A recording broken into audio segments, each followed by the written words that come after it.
माँ, माँ। अरे क्या माँ माँ कर रहा है? बकरी का बच्चा है क्या? अरे माँ, मजाक छोड़ो।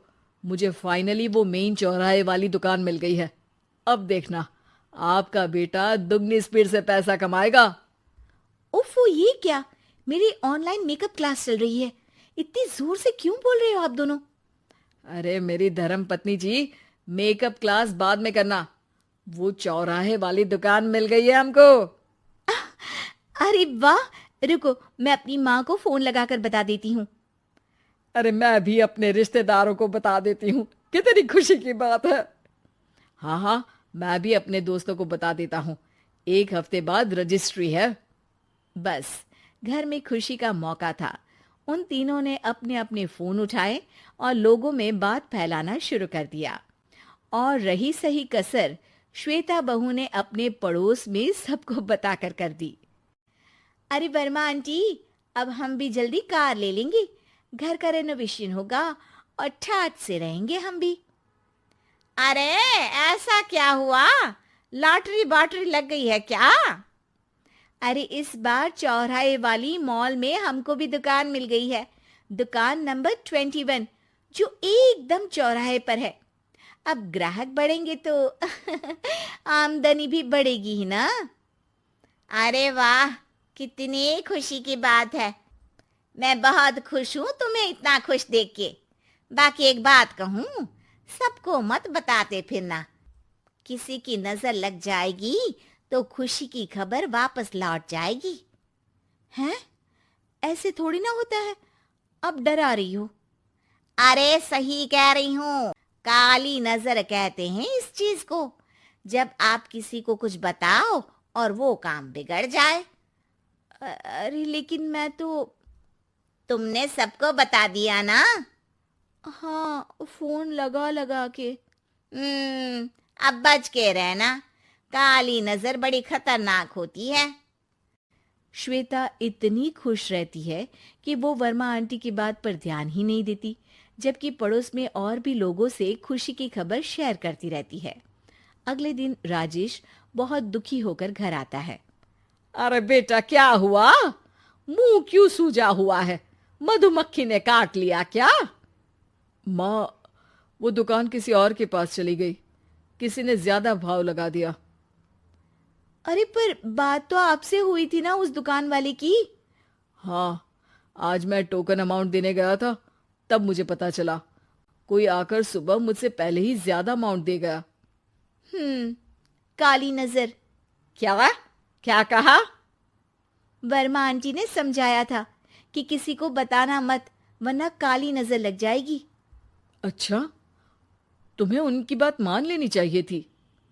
उनकी बात मान लेती, लेकिन उसके पहले ही सबको बता चुके थे ना हम तीनों। अरे अगली बार से ध्यान रखेंगे।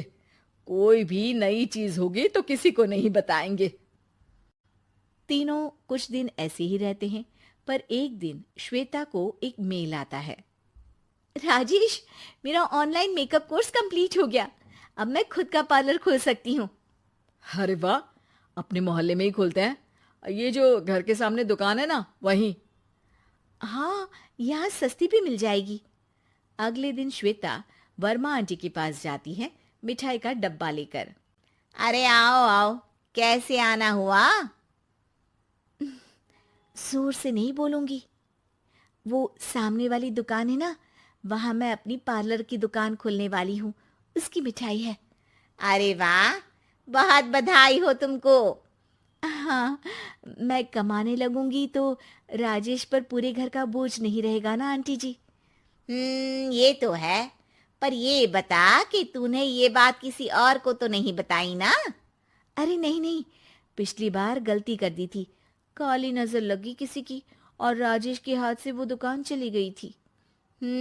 सबको मत बताना। चलो मैं चलती हूँ, कल दुकान की बात करने भी तो जाना है। अगले दिन श्वेता दुकान के लिए मालिक से बात करने जाती है। अरे लेकिन दुकान तो हम कल रात को ही किसी को दे चुके हैं। कल ही? हाँ, कल ही। 2 दिन बाद कोई यहाँ पार्लर भी खोल लेगा। अब कहीं और दुकान देख लीजिए। अरे पर हमको भी तो पार्लर ही खोलना था। हाँ भाई, एक ही दुकान है, आधी आधी तो नहीं दे सकता ना मैं। राजेश और श्वेता घर पर हताश होकर आ जाते हैं। इस बार तो किसी को बताया भी नहीं था, अब किसकी काली नजर लग सकती है। सुनो, तुमने माँ को बताया था क्या? अरे कैसी बात कर रही हो, माँ की नजर थोड़ी ना लगेगी। पक्का तुमने किसी को नहीं बताया था ना? सिर्फ वर्मा आंटी को बताया था, उन्होंने ही मुझे किसी को नहीं बताने को कहा। अरे यार, तुम भी सही हो। मेरी माँ को नहीं बताने को कह रही हो, पर वर्मा आंटी को बताना तुम्हें जरूरी लगा। अरे वर्मा आंटी ने ही तो काली नजर के बारे में बताया था ना, वो हमेशा हमारा भला ही तो चाहती है। मेरी माँ भी हमारा भला ही चाहती है। अरे पर चिल्ला क्यों रहे हो? बात नहीं कर सकते क्या आराम से? नहीं आता हो आराम से बात करना, और करना भी नहीं चाहता हूं मैं। दुकान जाने का दुख गुस्से में बदल गया था और राजेश और श्वेता में बात बंद हो गई थी। 2 दिन बाद मोहल्ले में पार्लर का इनॉग्रेशन हुआ, जिसमें मोहल्ले के सभी लोगों को बुलाया गया, पर श्वेता, राजेश और माँ नहीं जाते। माँ, अंदर आ जाओ, क्या देख रही हो? अरे नया पार्लर देख रही हूं अपने आंगन से। देखो, माँ को दूसरे का सुख देखने में कितना मजा आ रहा है, मेरा दुख नहीं दिख रहा इन्हें। यह मेरा पार्लर भी तो हो सकता था। अरे चुप रहो यार, हर बात में लड़ाई क्यों ढूंढ रही हो? राजेश और श्वेता फिर बहस करने लगते थे। तभी माँ ने दोनों को बाहर बुलाया। अरे जरा देखो तो, दुकान चलाने वाले का बोर्ड पर नाम क्या लिखा है? श्रुति वर्मा। गाड़ी निकाले बेटा, हमें कहीं जाना है। काली नजर का इलाज कराने? राजेश अपनी बाइक निकालता है। तीनों ट्रिपलिंग कर रहे हैं। माँ राजेश को उस मॉल वाली दुकान पर लेकर जाती है जहां राजेश अपनी दुकान खोलने वाला था। यही दुकान लेना चाहता था ना तू?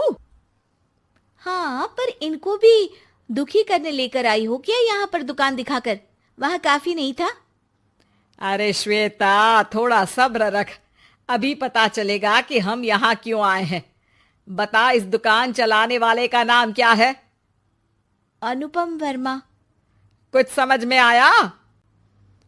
वो दुकान वाली श्रुति वर्मा, ये दुकान वाला अनुपम वर्मा, और हमारे पड़ोस में हमने उस दुकानों के बारे में बताया किसको था? अब वर्मा आंटी को। मतलब वर्मा आंटी ही हमारा काम बिगाड़ रही है? नहीं नहीं, ऐसा नहीं हो सकता, ये बस इत्तेफाक है। राजेश अपना फोन निकालता है और श्रुति वर्मा और अनुपम वर्मा के नाम फेसबुक पर सर्च करता है, जहां ये दोनों ही वर्मा आंटी के रिश्तेदार होते हैं। श्वेता को समझ में आ जाता है कि वर्मा आंटी की ही नजर खाली नजर है। अब क्या करना है? कोई भी खुशी की खबर हो तो काली नजर से बचना है, यानी वर्मा आंटी से बचना है। अरे पर मुझे ये समझ में नहीं आया कि वो हमारे साथ ऐसा क्यों करेंगी। अरे बेटा, एक सीख है, दूर के आदमी को आपकी तरक्की से कम परेशानी होगी, पड़ोसी को ज्यादा। दोनों माँ की बात में हामी भरते हैं और अगला काम चुपचाप करने की कसम खाते हैं, ताकि आगे से वर्मा आंटी कोई काम ना बिगाड़ सके।